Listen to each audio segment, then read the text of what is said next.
नमस्कार, मैं अभिनेंद्र और आपने देखना शुरू कर दिया है द प्रिंट लाइन्स। जैसे जैसे यूरोप गर्म होता जाएगा, यह दुनिया के सबसे शक्तिशाली वायरस फैलाने वालों में से एक एशियाई टाइगर मच्छर के लिए अधिक उपयुक्त घर बन जाएगा। यह जीव गर्मियों में 20 से 25 डिग्री सेल्सियस के तापमान पर पनपता है और जनवरी के तापमान 3 डिग्री सेल्सियस के ऊपर रहने पर सर्दियों में जीवित रहता है। इसलिए जैसे जैसे दुनिया गर्म होती जाएगी, हम उन्हें अधिक आरामदायक परिस्थितियों की तलाश में उत्तर और दक्षिण की ओर यात्रा करते देखेंगे। टाइगर मच्छर का वितरण पहले से ही मानवीय गतिविधियों जैसे कार के टायरों की शिपिंग के कारण बढ़ रहा है, जिसमें पानी के छोटे तालाब होते हैं जो प्रजनन के लिए आदर्श आवास बनाते हैं। लेकिन उनका प्रसार तापमान और वर्षा जैसी जलवायु स्थितियों से भी दृढ़ता से जुड़ा हुआ है। जैसे जैसे वैश्विक तापमान बढ़ता है और वर्षा के पैटर्न बदलते हैं, दक्षिण पूर्व एशिया के उष्णकटिबंधीय और उपोष्णकटिबंधीय क्षेत्रों के मूल निवासी ये कीड़े धीरे धीरे उत्तर की ओर यूरोप की ओर बढ़ रहे हैं। मादा टाइगर मच्छर मानव और पशुओं के खून पर पलती है और कई तरह की बीमारियों को फैलाने के लिए जिम्मेदार है, जिसमें जीका, चिकनगुनिया और डेंगू वायरस शामिल है। ये दोनों पहले से ही यूरोपियन लोगों को संक्रमित कर रहे हैं, जिससे महाद्वीप में टाइगर मच्छर का फैलना एक गंभीर चिंता का विषय बना हुआ है, खासकर बोलोग्ना और रोम जैसे शहरों में जहां मच्छर अब आम तौर पर पाया जाता है। VITO की जूली बर्कमैन्स, जो स्वास्थ्य अनुप्रयोगों को डिजाइन करने के लिए जिम्मेदार टीम का हिस्सा थीं, वो कहती हैं कि हमने 2 उपकरण विकसित किए हैं जो बाघ मच्छर के व्यवहार का वर्णन करते हैं।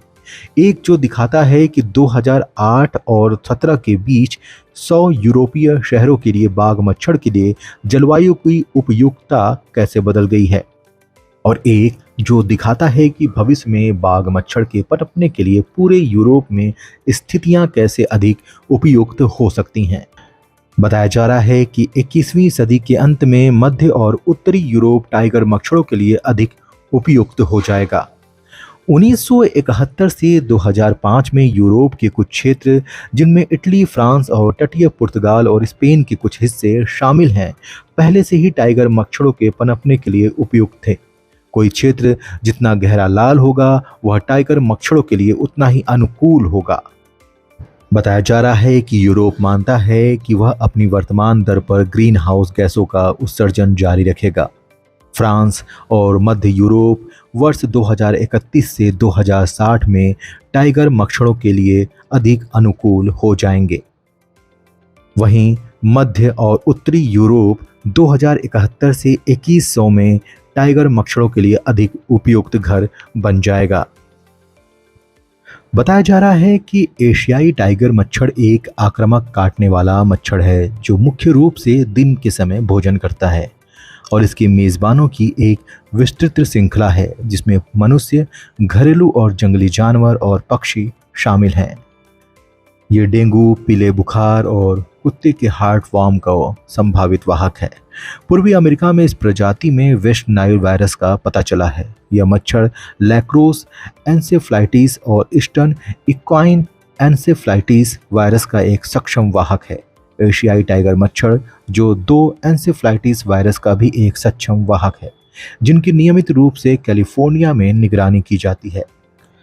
हालांकि हाल के अध्ययन से पता चला है कि स्वाभाविक रूप से संक्रमित पक्षी मेजबानों में SLE का स्तर आमतौर पर इस मच्छर को संक्रमित करने के लिए अपर्याप्त है। इसलिए यह कैलिफोर्निया में SLE संचरण के लिए उतना बड़ा खतरा पैदा नहीं कर सकता जितना कि क्यूलेक्स मच्छर करते हैं। SLE एक वायरस बीमारी है जो अक्सर छोटे बच्चों और बुजुर्गों में बहुत गंभीर होती है, केंद्रीय तंत्रिका तंत्र पर हमला करती है और कभी कभी मौत का कारण भी बनती है। पीला बुखार एक बहुत ही गंभीर बीमारी है जो अमेरिका या संयुक्त राज्य अमेरिका से सटे क्षेत्रों में नहीं पाई जाती है। हालांकि एशियाई टाइगर मच्छर कई वायरस रोगजनकों का एक सक्षम प्रयोगशाला वेक्टर है, लेकिन आज तक इस बात का कोई सबूत नहीं है कि इस मच्छर ने अमेरिका में मानव रोग का कारण बना है।